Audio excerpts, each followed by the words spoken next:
Hello everyone, welcome back. आज नए lesson के साथ पिछले क्लास में हम लोगों ने टाइप्स ऑफ वेक्टर पढ़ा था। तो आज हम लोग नया टॉपिक स्टार्ट करने जा रहे हैं वेक्टर से ही रिलेटेड। तो आज का टॉपिक है हमारा triangle law of vector addition of two vectors.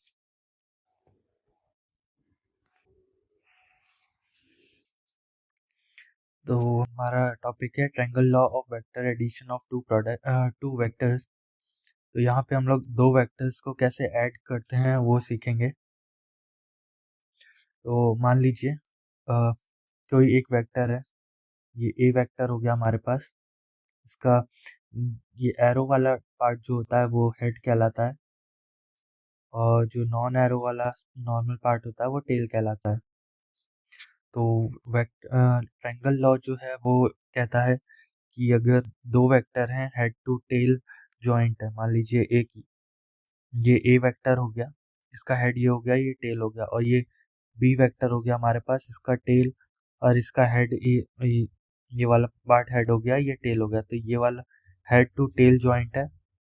तो इसका मतलब है जो रिजल्टेंट वेक्टर होगा, और रिजल्टेंट वेक्टर हमारा जो होगा रिजल्टेंट वेक्टर वो हमारा जो जॉइंट होना चाहिए वो टेल टू टेल और हेड टू हेड जॉइंट होना चाहिए। तो जो रिजल्टेंट वेक्टर हमारा बनेगा, यहाँ पे टेल आएगी और यहाँ पर उसका हेड आएगा। तो ये हमारा एक ट्रायंगल के फॉर्म में हो गया, और ये जो वेक्टर होगा वो रिजल्टेंट आर वेक्टर से डिनोट करेंगे। तो इस जो डेफिनेशन है इस लॉ की वो ये है कि if two non zero vectors are represented by the two sides of a triangle taken in same order, same order मतलब हेड टू टेल जॉइंट होना चाहिए, then the resultant is given by the closing side of triangle in opposite order। Opposite order क्यों बोला? क्योंकि यहाँ हम लोग tell से टेल को ज्वाइंट कर रहे हैं और हेड को हेड से ज्वाइंट कर रहे हैं। तो हेड अगर सेम वाला ज्वाइंट कर रहे हैं तो वो हमारा अपोजिट ऑर्डर हो जाएगा, और अपोजिट लाइक हेड को टेल से ज्वाइंट कर रहे हैं या टेल को हेड से ज्वाइंट कर रहे हैं तो वो हमारा सेम ऑर्डर हो जाएगा। तो वहीं जो रिजल्टेंट वेक्टर हमारा जो क्लोजिंग साइड है, जो आर हमारा वेक्टर गया है वो क्लोजिंग साइड में, तो ये हमारा अपोजिट ऑर्डर में ऐड हुआ है। तो एक तरह से कह सकते हैं हम लोग जो हमारा आर वेक्टर होगा वो ए वेक्टर प्लस बी वेक्टर के इक्वल होगा। और ये ऑर्डर ध्यान रखिएगा, क्योंकि ऑर्डर बदल जाएगा तो आपके साइन भी बदलते हैं तो आंसर आपका चेंज हो जाएगा। अब देखते हैं हम लोग मैग्नीट्यूड कैसे निकालते हैं। तो इसमें हमारा पहला टॉपिक रहेगा मैग्नीट्यूड। जो हमारा रिजल्टेंट वेक्टर आर है उसका मैग्नीट्यूड कैसे निकालेंगे। तो हमने देखा हमारे पास ये हमारा ए वेक्टर हो गया, ये हमारे पास बी वेक्टर हो गया, एंड ये हमारा आर वेक्टर आ गया। ठीक है, तो अब हमारा ए वेक्टर ये आ गया, एंड अब बी वेक्टर की वैल्यू क्या होगी, तो इसको हम लोग एक्सटेंड कर देंगे और यहाँ से परपेंडिकुलर ड्रॉ करेंगे। तो ये परपेंडिकुलर आ गया। तो ये एंगल मान लीजिए हमने थीटा ले लिया। तो जो ये परपेंडिकुलर साइड होगी ये हो जाएगी हमारी बी साइन थीटा, एंड इधर ये जो साइड है ये हो जाएगी हमारी बी कॉस थीटा। ठीक है, अब अगर हम ट्रायंगल ए बी, और ये हम कहेंगे रिप्रेजेंटेशन के लिए इस पॉइंट को हम ए मान लेंगे, इसको बी मान लेंगे, इसको एन मान लेंगे और इसको ओ मान लेंगे। तो अगर लिखें हम लोग तो ओ ए जो है वो हमारा, सॉरी, ए वेक्टर जो है वो हमारा ओ ए है, बी वेक्टर जो है हमारा वो ए बी है, एंड रिजल्टेंट वेक्टर जो है हमारा वो ओ बी है। अब आते हैं इस ट्रायंगल में, तो ट्रायंगल को देखें, in triangle A B N, A B N triangle में अगर देखें तो जो कॉस थीटा है हमारा वो हो जाएगा ए एन अपॉन बी। जो बी है हमारा वो ये साइड है बी, तो वही कॉस थीटा हो जाएगा हमारा base upon perpendicular, base A N हो गया और ए एन जो है वो हमारा बी कॉस थीटा है, तो B cos theta upon B, तो ये कॉस थीटा आ जाएगा, तो यही है। तो अगर ए एन की वैल्यू इधर से निकालें तो ए एन जो हो जाएगा वो हमारा हो जाएगा बी कॉस थीटा, और सिमिलरली हमारा अगर साइन थीटा लिखें तो साइन थीटा होता है परपेंडिकुलर, तो परपेंडिकुलर हमारा बी एन है, एंड जो हमारा हाइपोटेनस है वो बी है, तो यहाँ से जो हमारा बी एन आ गया वो हो गया बी ऑफ साइन थीटा, ये हो गया। अब लेते हैं ट्रायंगल ओ बी एन, बड़े वाले ट्रायंगल में, क्योंकि हमें रिजल्टेंट वेक्टर आर निकालना है, तो हमारा हो जाएगा ट्रायंगल ओ बी एन। यहाँ हमारा ओ हो गया, ये बी, ये एन, तो ये अब यहाँ पे ये 90 डिग्री है हमारे पास ये एंगल, तो अब ओ बी एन ट्रायंगल में हम लोग पाइथागोरस लगा सकते हैं।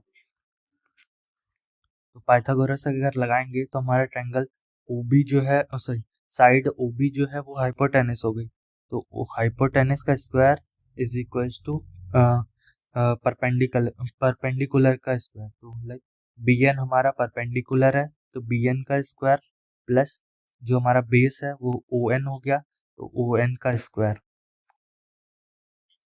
तो ओ बी जो है वो हमारा आर था, तो आर स्क्वायर हो गया, बी एन जो है वो हमारा बी साइन थीटा है, तो बी साइन थीटा का स्क्वायर प्लस ओ एन जो है, ओ एन जो है वो ए प्लस बी कॉस थीटा है, तो ए प्लस बी कॉस थीटा, और इसका स्क्वायर हो जाएगा। इसको आगे सॉल्व करेंगे तो ये आर स्क्वायर, ये हो जाएगा B square sine square theta, plus इसमें ए प्लस बी का होल स्क्वायर लग जाएगा, तो A square plus B square cos square theta plus 2 times of A B, तो बी कॉस थीटा। अब हम लोग B square sine square theta और B square cos square theta में बी स्क्वायर कॉमन ले लेंगे, तो यहाँ से आ जाएगा ये वाला ए स्क्वायर जो है वो यहाँ रख दिया, ए स्क्वायर प्लस बी स्क्वायर, और इसको कॉमन लिया तो sign square theta plus cos square theta, और फिर 2ab कॉस थीटा, वैसे ही लिखा रहेगा ए बी कॉस थीटा, यह हमारा रिजल्टेंट आर स्क्वायर हो जाएगा। अब हमें पता है कि जो sign square theta plus cos square theta है इसकी वैल्यू 1 होती है, तो 1 पुट करेंगे तो हमारा आर स्क्वायर आ जाएगा, वो आ जाएगा A square plus B square plus 2ab cos theta. हमारा रिजल्टेंट वेक्टर का जो मैग्नीट्यूड आ जाएगा वो आ जाएगा under root of A square plus B square plus 2ab cos theta, ये हमारा रिजल्ट आ गया। तो रिजल्टेंट अगर निकालना है तो हमारे पास दो जो साइड होंगी ए और बी, उनका स्क्वायर कर देंगे, सम कर देंगे, और फिर 2ab कॉस थीटा, इसका जो टोटल वैल्यू आएगा उसका अंडर रूट कर देंगे, तो हमारा जो रिजल्टेंट वेक्टर है उसका मैग्नीट्यूड आ जाएगा, ये रहा, ये हमारा मैग्नीट्यूड आ गया। अब मैग्नीट्यूड तो आ गया, अब रिजल्ट, किसी भी वेक्टर को रिप्रेजेंट करने के लिए उसका मैग्नीट्यूड होना चाहिए, वेक्टर में उसका मैग्नीट्यूड होता है प्लस उसका डायरेक्शन होता है। तो हमने मैग्नीट्यूड तो निकाल लिया, बचा हमारा डायरेक्शन। तो अब हम डायरेक्शन निकालेंगे। जो आते हैं direction of resultant vector. Direction के लिए आते हैं, तो हमारा आर वेक्टर जो था वो हमने निकाला under root of A square plus B square plus 2ab cos theta. ठीक है, और आर वेक्टर को ही हम लोग रिप्रेजेंट कर सकते हैं A vector plus B vector से। तो यही हो जाएगा हमारा under root of A square plus B square plus 2ab cos of theta. अब हम लोग देखते हैं, मान लीजिए इसी ट्रायंगल में आते हैं, ये वाला ट्रायंगल है। एक मिनट, ये हम कट पेस्ट कर लेते हैं, कॉपी।